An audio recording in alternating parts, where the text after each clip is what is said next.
Olá, internautas, sejam muito bem-vindos aqui no canal do Centro Espírita Chico Xavier de Passo Fundo. É sempre um prazer imenso acolher o convite que nos são dirigidos, E estarmos aqui de novo, hoje falando sobre um tema muito importante que toca a vida de todos nós, E antes de iniciarmos a exposição, nós vamos fazer uma prece, elevando os nossos pensamentos a Deus e ao nosso Mestre Jesus, neste novo ano que se inicia, que nós possamos utilizar bem os conhecimentos da doutrina espírita para a nossa reforma íntima, a nossa melhora como seres humanos, para nós mesmos e para os próximos, Que Deus nos ilumine, nos ampare e que a mensagem de hoje possa contribuir um pouquinho mais para o nosso processo evolutivo. Que assim seja.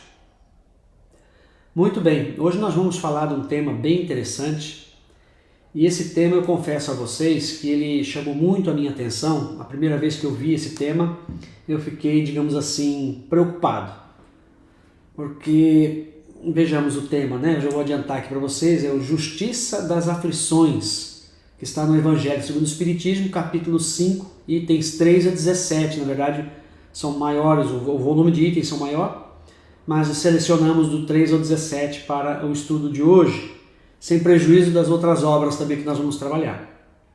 Pois, onde há, no caso, justiça na aflição, no sofrimento, será que realmente isso é condizente com a nossa realidade? Quando eu vi esse tema a primeira vez, antes de estudá-lo, eu fiquei muito espantado, Falei, como que a doutrina espírita vai, digamos assim, desmistificar, esse problema para nós, Pois a justiça das aflições realmente está muito bem explicada na doutrina espírita, muito bem explicada. E vamos lá. Antes de adentrarmos no tema, é sempre importante nós fazermos algumas reflexões em torno daquilo que nós vamos trabalhar. E a pergunta que eu selecionei aqui é sobre a questão do espiritismo ser ou não uma ciência exata. Na matemática, como nós vamos utilizar esse exemplo, 2 e 2 são 4. Falando na exatidão, que a ciência matemática nos propõe. Mas, aos olhos da doutrina espírita, essa equação nem sempre é assim. Ela não é exata. Ou é?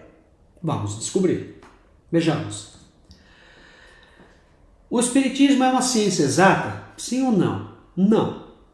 Segundo Kardec, ele nos diz que o espiritismo é, ao mesmo tempo, uma ciência de observação e uma doutrina filosófica, e como ciência prática, ele consiste nas relações que se estabelecem entre nós e os espíritos. Então Kardec não afirma que o espiritismo é uma ciência exata, nem dá sinais ou indícios de que o espiritismo seja uma ciência exata. Ele é uma ciência de observação, é diferente. Como filosofia também, que o espiritismo também, além de ser ciência, filosofia e religião, então vejamos, como filosofia, ele compreende todas as consequências morais que dimanam dessas mesmas relações, as relações entre nós e os espíritos. Podemos defini-lo assim: o espiritismo é uma ciência que trata da natureza, origem e destino dos espíritos, bem como as suas relações com o mundo corporal. Isso está na obra O que é o Espiritismo, no preâmbulo dessa obra. Na visão espírita, nós sempre vamos ter a seguinte equação, 2 e 2, ela é 4. Por que a gente está fazendo essa colocação inicial? Há uma razão lógica para isso. Cada pessoa, cada ser humano, cada espírito, melhor dizendo, tem a sua história, a sua trajetória. Não há um espírito igual ao outro. Nós vamos citar alguns exemplos aqui e nós não podemos julgar que a vida de alguém próximo a nós é semelhante aos exemplos que nós citamos. Então que fique bem claro isso, O exemplo de uma pessoa, do que acontece na vida de uma pessoa, não é igual ao que acontece na vida de outra pessoa, na minha vida, de um ente querido meu. Portanto, ainda, né, nós temos ali 2 elefantes de um lado esquerdo, no caso a mãe e o filhote, e 2 elefantes adultos. Temos 2 formigas sem asas e 2 formigas com asas. Matematicamente falando e ludicamente para crianças, né, a gente poderia dizer que temos 4 figurinhas, tanto de um tipo de animal quanto dos insetos ali, né? Mas, à luz da doutrina espírita, há diferenças. Não significa dizer que são 4 elefantes, ou seja, essa conta fecha. As composições orgânicas, né, as massas são iguais e fecha matematicamente. Não é por aí, né? Nós vemos que há diferenças nessas equações quando nós observamos sob o prisma da doutrina espírita. Tem diferença. E aí nós aprofundamos um pouquinho mais, antes de entrarmos no foco do tema, indagando sobre qual a utilidade dessas comparações. Na resposta à questão 137, o Kardec ele faz uma pergunta antes de obter a resposta. Ele nos diz o seguinte, que se é possível o espírito, né, ser divisível, ou seja, habitar 2 corpos, por exemplo, ao mesmo tempo. E a resposta vem no seguinte sentido: o espírito ele é indivisível, nós só ocupamos um corpo. Então, os espíritos ainda concluem dizendo que, assim como Deus é uno, nós somos uma individualidade. Prestem bem atenção nesse ponto. Isso vem fechar com a colocação inicial. Somos uma individualidade. Deus assim nos fez, instituiu a lei que nos garante a individualidade eterna e a imortalidade. Esse é um comentário do Espírito Miramês sobre a questão 137. Então veja que nós temos uma individualidade eterna. Seremos únicos eternamente. Não há um espírito com a mesma história do outro, igual ao outro, né? E que terá as mesmas consequências lá no futuro igual ao outro. Cada espírito é uma história, cada caso é um caso no direito, né? Então, na questão número 803, ainda o Kardec pergunta sobre a visão de Deus para nós, observando do ponto de vista de Deus para os seres humanos. Ele pergunta se perante Deus são iguais todos os homens. Por que ele fez essa pergunta? Para saber se Deus trata de forma diferenciada as pessoas. Se dá privilégios para uns, menos privilégios para outros. E a resposta vem no seguinte sentido: sim, todos tendem ao mesmo fim e Deus fez suas leis para todos. Ou seja, perante Deus não há tratamento desigual. Esse é o ponto importante, que tem tudo a ver com a justiça divina. Tudo vai depender de um fator muito importante, e agora Miramês vem, sem dúvida alguma, esclarecer isso. Ele diz assim, porém, nem todos assimilam da mesma forma as bênçãos que recebem. Cada criatura se encontra numa faixa de vida diferente. Então, como somos individualidade, cada ser tem a sua história. E cada um recebe o que merece de acordo com a sua capacidade espiritual. Por isso que ele pergunta, Kardec pergunta, se perante Deus são iguais todos os homens. É porque todos os homens recebem o mesmo tratamento, né? O tratamento de acordo com o que merece, justo e perfeito. Que o sol derrama seus raios visando a igualdade de tudo e de todos. Porém, o espírito elevado extrai deles o que o bruto não consegue. O sol não escolhe quem é que ele vai iluminar. Ele está ali cumprindo o papel dele, a função dele. Então todos nós recebemos a mesma luz solar, só que cada um aproveita essa luz de uma forma diferente. Porém, o espírito elevado extrai desses raios solares, o que o bruto não consegue. Uns aproveitam melhor, outros aproveitam menos. Uns gostam da luz solar, outros não gostam, e assim por diante. O primeiro tem consciência destes valores.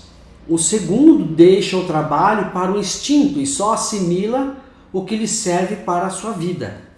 Cada ser é único. Os efeitos são aparentemente semelhantes, mas as causas são diferentes. Então, o que está acontecendo na vida de uma pessoa, pode até ser semelhante ao que está acontecendo na vida de outra pessoa, mas as causas sempre serão diferentes. Esses efeitos, apesar de parecerem iguais, mas têm as suas diferenças. Então não existe um caso igual ao outro. Na obra O Despertar do Espírito, psicografado por Divaldo Franco, a mensagem de Joana de Ângeles, ela nos diz: a busca, no subcapítulo Torvelinho Social e Solitude. Os indivíduos são diferentes entre si. Joana já ressalta isso. Isso em razão do seu processo evolutivo, porque cada ser tem a sua história, apresentando tendências, comportamentos e necessidades específicas, ou seja, diferentes. Estabelecer técnicas e ética de comportamento psicológico assentadas na experiência com alguns biótipos, ou seja, considerar que a situação de um é semelhante à do outro, é conspirar contra a saúde emocional. Porquanto, os valores que a uns preenchem as carências, para outros passam sem qualquer significativa emoção. E esse comparativo é um atentado a conspirar contra a saúde emocional, porque quando nós ficamos tentando nos comparar uns com os outros, sabendo que somos diferentes, nós acabamos prejudicando até mesmo a nossa saúde emocional. A preocupação, a ansiedade em demasia por conta disso é prejudicial à nossa saúde. É nesse ponto que Joana chama a atenção. Por exemplo, ela fala que o que é importante para uns talvez não tenha o mínimo significado para outros. Por exemplo, as cores. Estilo musical, a mesma coisa. Vestuário, uns gostam de um estilo, outros gostam de outro. As crenças são diferentes. Então, nós temos inúmeras qualidades nossas que são diferentes, que nos distinguem, né, uns dos outros, inúmeras aptidões, gostos e assim por diante. A forma de pensar de uma pessoa nunca é igual à do outro e assim por diante. Há justiça nas aflições? Por que, Senhor? É uma indagação. E essa indagação temos cinco outras sub-indagações, digamos assim, né? Por que nascem uns na miséria e outros na opulência, sem coisa alguma haverem feito que justifique essas posições? Uma dúvida cruel, né? Por que nascem uns na miséria e outros na riqueza? Por que os homens virtuosos sofrem ao lado dos maus que prosperam? Por que os bens e os males são tão desigualmente repartidos entre o vício e a virtude? E a gente vê isso todo dia. Essas três primeiras colocações aqui a gente vê isso todo dia. Mas somente a luz da doutrina espírita pode clarificar isso para nós. E nós vamos encontrar a resposta em nós mesmos. Porque uns nada conseguem ao passo que a outros tudo parece sorrir. Por que sofrem uns mais do que os outros? Então são perguntas que, quando a gente começa a estudar a doutrina espírita, novato na doutrina espírita, fica realmente bem intrigado. Realmente, são dúvidas, são questionamentos que pegam no nosso pé. E só mesmo a doutrina espírita para explicar o porquê disso. E aí, quando nós aprofundamos o capítulo, nós vemos as causas atuais das aflições, as anteriores das aflições, e aí a gente vai agora conversar um pouquinho mais sobre isso. Vejamos. Considerações importantes. Primeiro, sobre Deus. E logo no começo do Livro dos Espíritos, das perguntas iniciais, nós temos algumas em destaque. Eu coloquei a questão 1 e a questão número 13. Na questão 1, Kardec pergunta, né, que é Deus? E a resposta é inteligência suprema, causa primária de todas as coisas. Isso é uma resposta simplificada para que a gente pudesse entender de forma universal. Não esgota o conhecimento a respeito de Deus, longe disso. Miramês também, quando fala, né, faz os seus comentários, ele diz que nós não temos capacidade de compreender Deus no momento, no estágio em que estamos. Mas temos uma noção, isso é muito importante e vai nos ajudar muito, né, no cumprimento dos nossos deveres aqui na Terra. Além disso, na questão 13, o Kardec também propõe, de acordo com o conhecimento que ele já obtém nas primeiras questões, e aí nós chegamos à conclusão que Deus, ele é, além de outras inúmeras qualidades, ou talvez qualidades que nós não tenhamos capacidade de entendê-las, mas nós temos como resposta, confirmação do seguinte: Deus é eterno, é infinito, é imutável, imaterial, único, onipotente e ainda ele é soberanamente justo e bom. Isso aí é um atributo de Deus, digamos assim, se a gente poderia, né, chamar de atributo. Um ser soberanamente justo e bom, isso é a perfeição pura. Não existe nada mais perfeito do que isso. Em termos de justiça e bondade, Deus é perfeito. Não existe nada que possa ser tão perfeito quanto Ele. Ainda, levemos em consideração o seguinte: lei de causa e efeito é uma das leis divinas, uma das leis que Deus estabeleceu para todo o universo. Nas questões 4, 5 e 964, nós obtemos o seguinte extrato suprassumo, né? Não há efeito sem causa. Principalmente nas questões 4 e 5, os espíritos falam bem disso. A respeito de como a gente confirmaria a existência de Deus, é porque nesse axioma, ou seja, não há efeito sem causa. Isso é fundamental para que a gente possa entender a justiça das aflições. Não há efeito sem causa. Portanto, se o efeito é uma aflição, ela é fruto de uma causa que também provocou uma aflição. Então, Deus tem suas leis a regerem todas as vossas, como os Espíritos falavam, né, para nós, então as vossas ações, as nossas ações. Se a violais, vossa é a culpa. Mas, por que sofremos? Por que sofremos? Vamos continuar ainda entendendo outra questão importante aqui. Provas e expiações. Nós vivemos ainda, no caso da Terra, né, lá no Evangelho segundo o Espiritismo, capítulo 3, no item 4,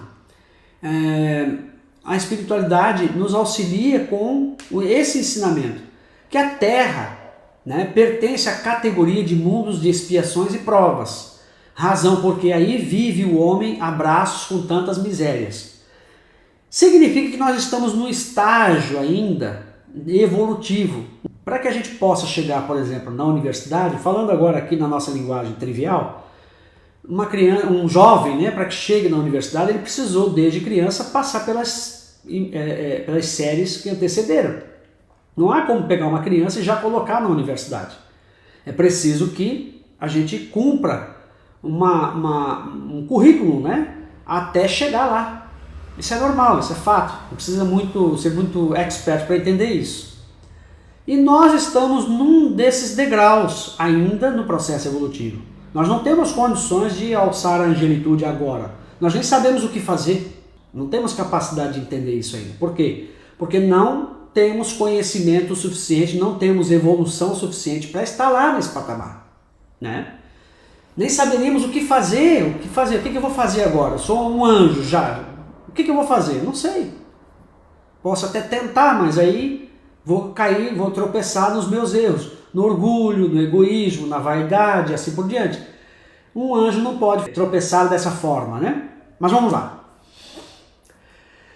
No Evangelho segundo o Espiritismo, que é o tema que nós estamos tratando, ele traz para nós as informações lá logo no item 3 do capítulo 5. Entretanto, desde que se admita a existência de Deus, que acabamos de analisar aqui sucintamente, então nós acreditamos em Deus, a doutrina espírita ela é toda forjada nessa crença, né? Em nos demonstrar essa crença de forma lógica e racional. Então, desde que se admita a existência de Deus, ninguém o pode conceber sem o infinito das perfeições.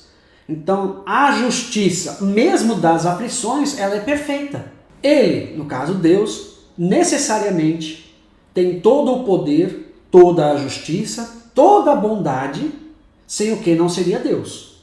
Então, se essa justiça parte de um ser perfeito, essa justiça é perfeita. Logo, as vicissitudes, ou seja, essas dificuldades, esses sofrimentos da vida, derivam de uma causa.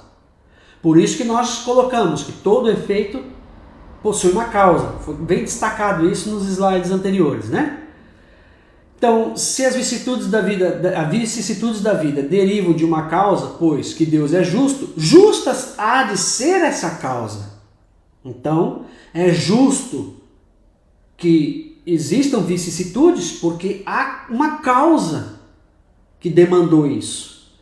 Então, nós não podemos ser contemplados, agraciados, beneficiados, porque aí seria injustiça. Nós temos as expiações ou as provas, porque as causas dessas expiações ou dessas provas estão em algum momento anterior. O efeito, né, demanda uma causa. Então, alguma coisa a gente fez para sofrer. Deus encaminhou os homens na direção dessa causa, pelos ensinamentos de Jesus. Hoje, por julgá-los bastante amadurecidos, nós, né, a humanidade do nosso planeta, para compreender a causa das vicissitudes, ou seja, a causa que nos leva a sofrer, vem revelá-la por inteiro através do Espiritismo, ou seja, pela voz dos Espíritos. Então, a doutrina espírita é a grande responsável, né? Essa promessa de Jesus, do Consolador prometido, é a grande responsável por nos trazer luz a esse problema. Então, quando nós estudamos a doutrina espírita, que a gente vai entender o porquê sofremos, mas entender verdadeiramente. Nós temos as causas atuais das aflições. No Evangelho segundo o Espiritismo, nós temos essas duas divisões, né? As primeiras causas atuais, que são evitáveis. A gente pode evitar certos efeitos, né, expiatórios, digamos assim, se nós tomarmos alguns cuidados. Então vejamos, o orgulho, a ambição, a imprevidência, a falta de ordem, o desejo sem limites, o mau comportamento, a falta de perseverança, uniões sem a participação do coração, as más tendências não combatidas lá na infância. Tudo isso são causas que vão certamente nos gerar efeitos expiatórios, ou seja, dor, doença e assim por diante. Ainda outras causas que podem também nos prejudicar: os vícios, a indisciplina, o descaso para com a saúde, a vaidade e assim por diante. Né? O egoísmo, se não foi citado aqui, mas o egoísmo também. Isso tudo são causas que geram efeitos, né, doloridos para nós. Geram expiações ou provas duras, né?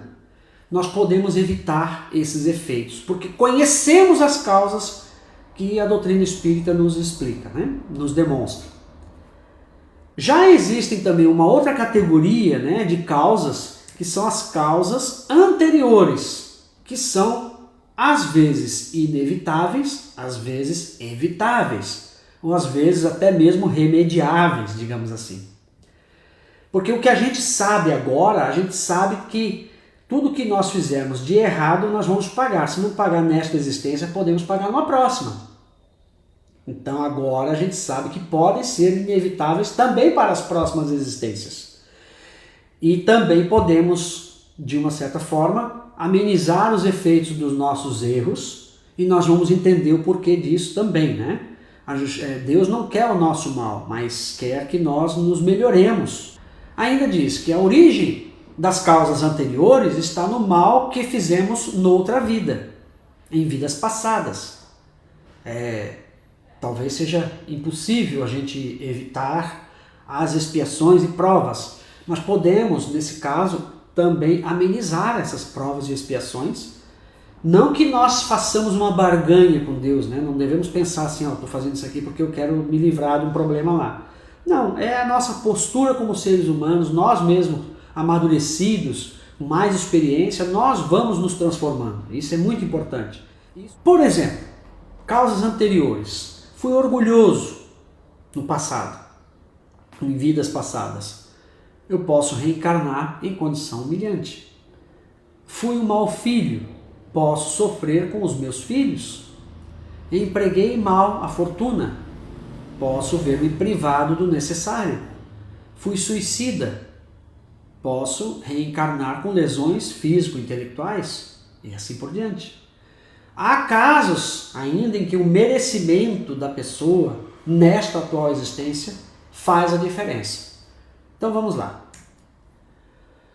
Nós trouxemos aqui alguns casos elucidativos que podem nos ajudar a entender a justiça das aflições. Então são pessoas que nós extraímos aqui da doutrina espírita e das obras que orbitam, né, as obras complementares que orbitam a doutrina espírita nos seus reais fundamentos, são obras que estão bem alinhadas, né, muito bem alinhadas, bem alicerçadas na doutrina espírita. Então extraímos 4 exemplos para que a gente possa entender o porquê sofremos. Lembra daquelas indagações que fizemos anteriormente? Porque uns sofrem mais do que os outros e assim por diante? E os exemplos de hoje são Charles de Saint-Gy, creio que seja esse o nome, está lá na Revista Espírita de 25 de maio de 1860. O Bispo de M, na obra No Rumo do Mundo de Regeneração, ditado por Manuel Filomeno de Miranda, Adivaldo Pereira Franco. Saturnino Pereira, na obra A Vida Escreve, psicografada por Chico Xavier e Valdo Vieira. E Silvério, da obra Missionários da Luz, de André Luiz, ditado por André Luiz e psicografado por Chico Xavier. O primeiro caso é o de Charles de Saint-Gy. Ele era, no caso, né, um jovem deficiente de 13 anos, vivo e cujas faculdades intelectuais são de tal nulidade que nem conhece os pais e apenas pode alimentar-se. Então ele tinha um problema bem grave, então ele era quase que vegetava. Há nele uma parada completa no desenvolvimento de todo o sistema orgânico. Pensou-se que poderia ser assunto interessante de estudo psicológico. Nas revistas Espírito, Kardec trazia muitos exemplos, né? E aí nós temos a evocação que o Kardec realizou ao Charles de Saint-Gy. Esse menino comunicou através do médium numa das reuniões que o Kardec estava lá participando. E o menino disse: sou um pobre espírito ligado à terra como uma ave por um pé. Kardec pergunta: em vosso estado atual, como espírito, tendes consciência de vossa nulidade neste mundo, ou seja, do seu problema, né, de saúde grave que não te deixa, que te anula, né, como ser humano, digamos assim? A resposta é: certamente, sinto bem o meu cativeiro, ou seja, o espírito preso naquele corpo deficiente.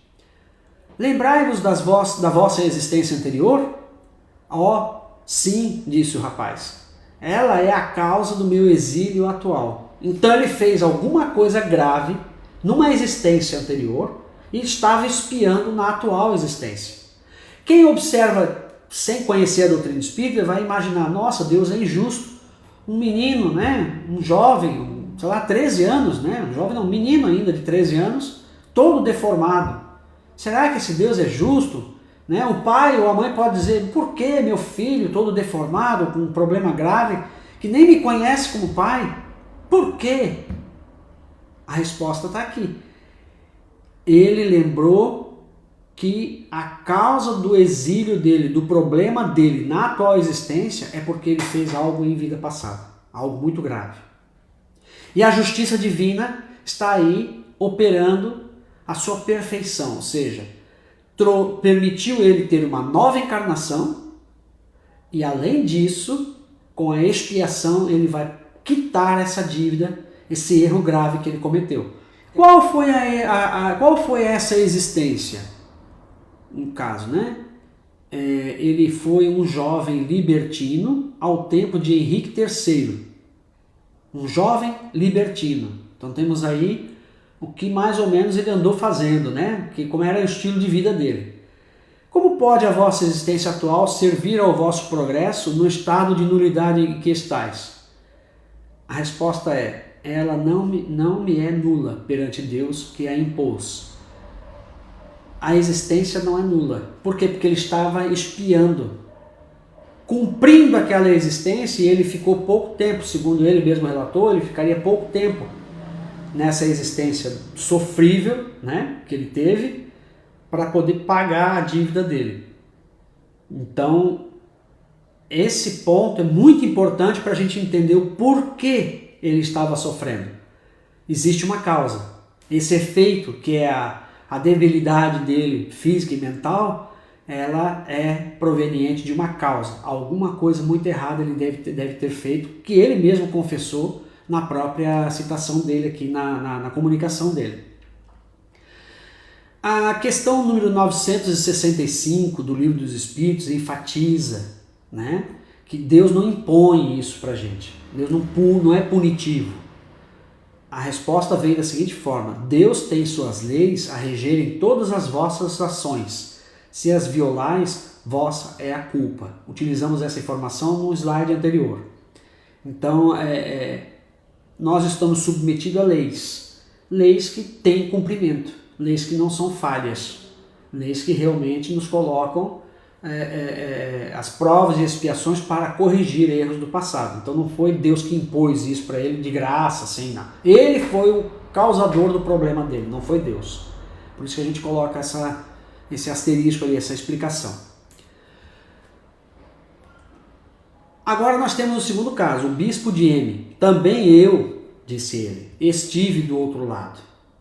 Ele já estava falando quando estava desencarnado, o bispo de M. Então, também eu estive encarnado, ou seja, do outro lado, quando enverguei a indumentária e me fiz bispo de M. Mantinha a aparência de altivez e honra, distante da conduta mental e moral, fora da sacristia e nos recintos onde podia expressar-me na realidade, longe da farsa que executava, para explorar os estúpidos e atormentados que se me submetiam à autoridade eclesiástica. Então ele foi um bispo réprobo, ou seja, cometeu erros graves. Ele explorava pessoas que ele considerava elas estúpidas e atormentadas. Ao morrer, disse o bispo, encontrei a vida desregrada a que me permiti, e fui muito bem acolhido no inferno onde trabalho e sou feliz. Trabalhava, né? Desfrutando de posição invejável na administração da nossa comunidade, uma comunidade tenebrosa, nas trevas.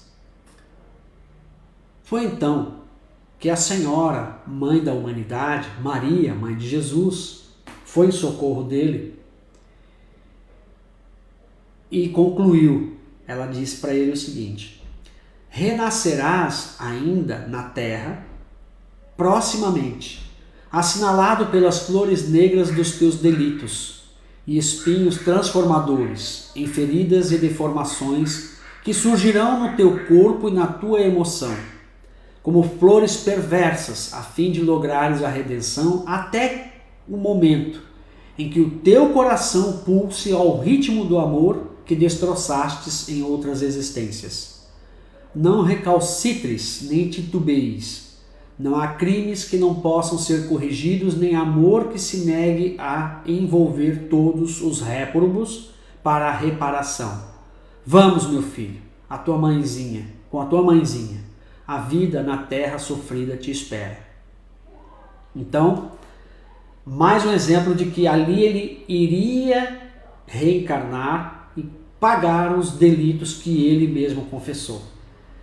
Então é um outro exemplo que a gente vai, de repente, ele pode renascer como jovem, né, de 13 anos, uma debilidade mental, física e mental grave, que ele não conheça nem os pais, mas aí as causas dele aqui são outras. Ele foi um bispo.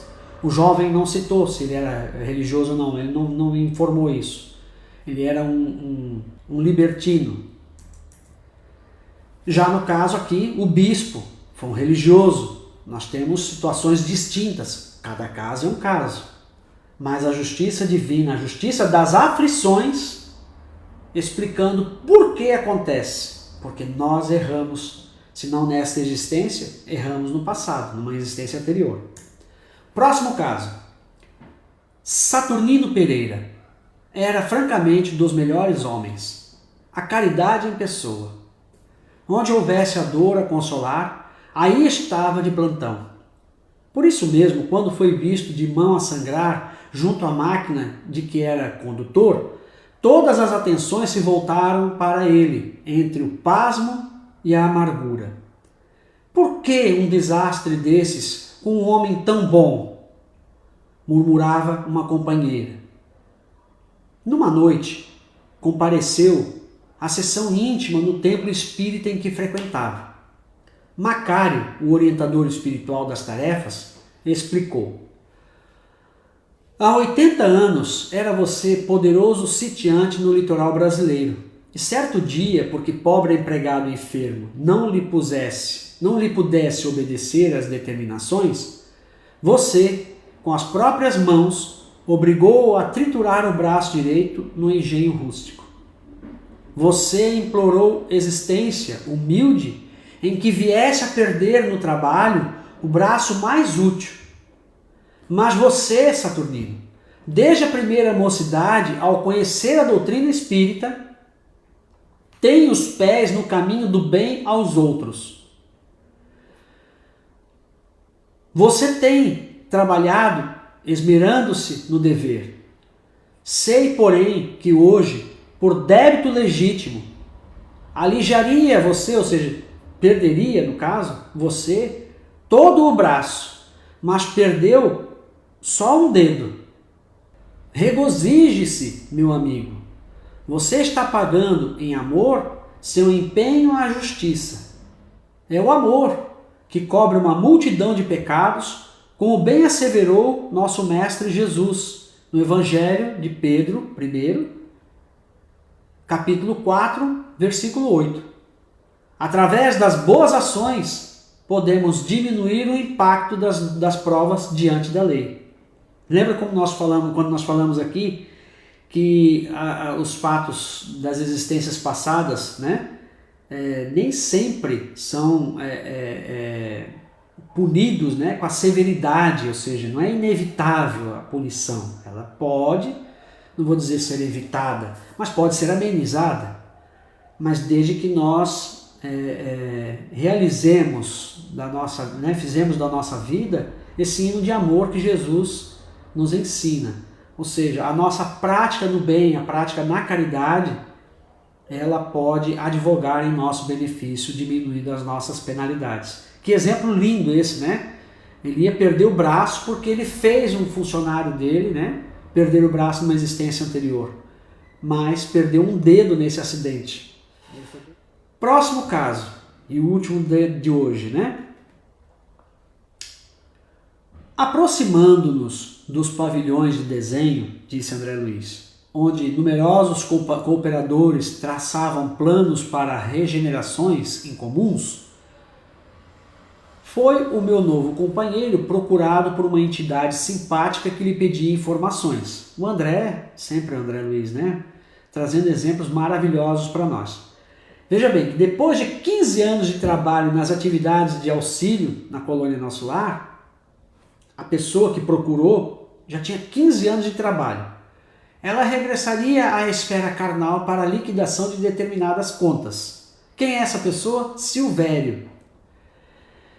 E ele disse o seguinte, o Silvério antes de reencarnar, né? Temo contrair novos débitos ao invés de pagar os velhos compromissos. É tão penoso vencer na existência carnal em vista do esquecimento que sobrevém à encarnação. E aí tornou-se o velho. Pode informar se o meu modelo está pronto? Em resposta, creio que poderá procurá-lo amanhã. Tornou Manassés, bem disposto. Já fui observar o gráfico inicial e dou-lhe parabéns por haver aceitado a sugestão amorosa dos amigos bem orientados sobre o defeito na perna. Certamente, lutará você com grandes dificuldades nos princípios da nova luta, mas a resolução lhe fará grande bem. Sim, disse o outro, algo confortado, caso Silvério. Preciso defender-me contra certas tentações de minha natureza inferior, e a perna doente me auxiliará, ministrando-me boas preocupações. Ser-me-á um antídoto à vaidade, uma sentinela contra a devastação do amor próprio excessivo. Então, nesse caso, o Silvério pediu uma deformidade na perna para que ele não caísse nas armadilhas da vaidade. Foi o que ele disse. Muito interessante, né? Às vezes esse problema pode ser um problema físico que a gente tem hoje, de repente, pode ser o caso, ou que a gente conhece muitas pessoas assim, pode ser também uma escolha da própria pessoa. Não, eu não tive assim, uma causa específica que me obrigasse a vir com um problema, um órgão, um membro defeituoso. Não, a pessoa pode até pedir, dependendo da situação, né? Cada caso é um caso, repetimos aqui, pode pedir uma deformidade, por exemplo, alguma coisa, feiura, por exemplo, sei lá, para que ele possa controlar melhor, né, o seu projeto evolutivo. Então, nem sempre é uma expiação específica, né, e nem uma prova, mas pode ser também a prova, pode ser uma expiação, tudo vai depender do caso, né, da própria pessoa. Não é igual, como nós dissemos, não é igual, cada caso não é igual um ao outro, né?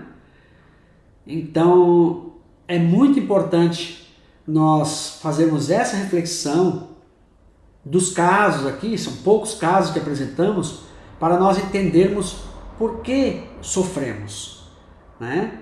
A justiça está na inteligência suprema, em Deus. A justiça está na perfeição de Deus. E é isso que é muito importante. Então nós não fiquemos aí atormentados por causa das aflições que nós estamos passando. Porque Deus sabe o que é melhor para nós. E ainda, para nos confortar, nós trazemos aqui a lição da paciência, né? Diante das aflições que às vezes nós atravessamos, que vem lá do Evangelho segundo o Espiritismo, capítulo 9, item 7. A dor, diz o Espírito, né? Um Espírito amigo, a dor é uma bênção que Deus envia a seus eleitos. Não vos aflijais, pois quando sofrerdes. Antes, bendizei de Deus onipotente, que pela dor neste mundo vos marcou para a glória no céu. Sede pacientes. A paciência também é uma caridade e deveis praticar a lei de caridade ensinada pelo Cristo enviado de Deus. A vida é difícil, bem eu sei. Compõe-se de 1000 nadas, que são outras tantas picadas de alfinetes, mas que acabam por ferir. As picadas são pequenininhas, mas um volume machuca, né? Dói. Se, porém, atentarmos nos deveres que nos são impostos, nas consolações e compensações que, por outro lado, recebemos, e somos, sem dúvida alguma, amparados a todo momento, havemos de reconhecer que são as bênçãos muito mais numerosas que as dores. Coragem, amigos! Tende no Cristo o vosso modelo. Mais sofreu ele do que qualquer de vós, e nada tinha de que se penitenciar. Ao passo que nós, tendes de expiar o vosso passado e de vos fortalecer para o futuro. Sede, pois, pacientes, sede cristãos. Essa palavra resume tudo. Um Espírito Amigo, Havre, 1862. E para encerrarmos a nossa exposição de hoje, nós trouxemos aqui um trecho da obra Mundo Regenerado, de Joana de Ângeles, o capítulo Reflexões. É um trechinho bem legal também e que nos fará refletir bastante sobre essa questão da justiça, das aflições e, principalmente, do nosso comportamento, da paciência que esse Espírito Amigo em Havre nos trouxe essa mensagem, né? Nos assinalou a paciência. Diz Joana de Ângeles: antes de iniciar-se o processo de tua reencarnação, E às vezes nós podemos escolher, né, provas, por exemplo, como foi Silvério, né, na obra que o André Luiz escreveu. Antes de iniciar-se o processo de tua reencarnação, estabeleceste condições delicadas e de alta significação para o teu êxito na Terra, e considerando-se as graves responsabilidades que seriam outorgadas, desfrutas as bênçãos da anuência divina, ou seja, através da reencarnação. É uma bênção de Deus. Porém, sempre se considera a feiura, por exemplo, né? A gente vem, reencarna, mas a gente considera, por exemplo, a feiura, a dor, a ausência de recursos financeiros, a solidão, o abandono, como provações ultrizes com o que anuímos seguramente. Afinal, somos espíritas. Nós sabemos que a gente pode escolher isso e sabemos que isso tudo acontece conosco. Agora sabemos que há justiça nisso também. Entretanto, é de considerar-se que tudo de bom que se recebe da vida na condição de empréstimo para a vitória também é de caráter provacional. Muitos de nós temos o corpo que a gente pode chegar a considerar assim um corpo perfeito, ou seja, os 2 braços inteiros, a cabeça pensando corretamente, as pernas, os braços, os órgãos, tudo funcionando muito bem. Mas isso também é prova. Isso também é prova. E prova que pode nos colocar também em situações delicadas, se nós não soubermos lidar com isso. Todos os benefícios da atual existência devem ser tratados com muito respeito e com muita atenção. E não podemos nos esquecer que as lições que os espíritos sofredores nos ensinam com a sua resignação, com a sua caridade, assim por diante, e deve ser sempre aplicada de igual forma também por aqueles que não têm nenhuma prova de expiação assim grave, que não está enfrentando algo muito difícil. Por isso que a Joana destaca, né? Olha, vou repetir aqui, ó. Entretanto, é de considerar-se que tudo de bom que se recebe da vida na condição de empréstimo para a vitória também é de caráter provacional, exatamente pelas facilidades que proporciona e os comprometimentos graves e infelizes a que dão lugar depois do seu mau uso. Por exemplo, o dinheiro, tão disputado, é um artefato muito perigoso, porque se favorece a prática do bem, também empurra a comportamentos nos escusos campos da desgraça moral e de outros aspectos. A beleza é uma concessão cheia de gravames, porque se não se apoia em elementos interiores de expressões morais, torna-se portadora de tragédia como a da Medusa. A beleza é muito perigosa. Ela pode ser inofensiva quando usamos a beleza bem, mas pode ser muito perigosa quando fizemos o mau uso da beleza. Utilizamos a beleza para espezinhar outras pessoas, para seduzir outras pessoas, levar outras pessoas para o abismo. E nós próprios também para o abismo. A saúde é patrimônio sublime que deve ser preservada, porque também é transitória. E quando escasseia, torna-se um tormento sem nome. Quantas vezes nós negligenciamos para com a nossa saúde? E pagamos nesta existência e podemos até pagar numa próxima existência os erros, o mau uso da nossa saúde, a má conservação da nossa saúde. Reflexiona, diz a Joana de Ângeles, pois em tudo com que tens sido aquinhoado e abençoa as tuas horas com respostas de amor e de caridade, assinalando a tua passagem no mundo com gratidão e ternura. Então a caridade nós não devemos praticar só porque nós estamos numa situação delicada, numa situação tormentosa, estamos passando por dor, tal. Às vezes a gente se recupera de uma doença e esquece, do gesto de caridade que a gente fazia antes, quando estava pedindo, pelo amor de Deus, me ajuda, cura a minha saúde, ou cura a saúde de um ente querido. Depois que nós alcançamos essa cura, negligenciamos, não queremos mais saber de Deus, não queremos mais saber das boas ações, e aí nós caímos em desgraça, como diz a espiritualidade. Numa outra existência, acabamos sendo punidos por nós mesmos, pelos nossos erros. Então, que essas colocações, essas lições, essas advertências que nos são repassadas de forma bem tranquila, bem suaves, né? Não são admoestações, são advertências amorosas que nós recebemos, possam nos acender essa luz, né? Esse sinal de que nós, se estamos vivendo uma boa vida hoje, nós aproveitemos bem a oportunidade da existência para a prática da caridade. Se estamos sofrendo, não vamos condenar Deus por isso, culpar Deus por isso. Há várias formas de, nas dificuldades, nós conseguirmos melhorar o nosso padrão vibratório, melhorar a nossa vida, ajudar o próximo também e assim por diante. São tantos exemplos que não teríamos condições de passar tudo aqui em revista, né?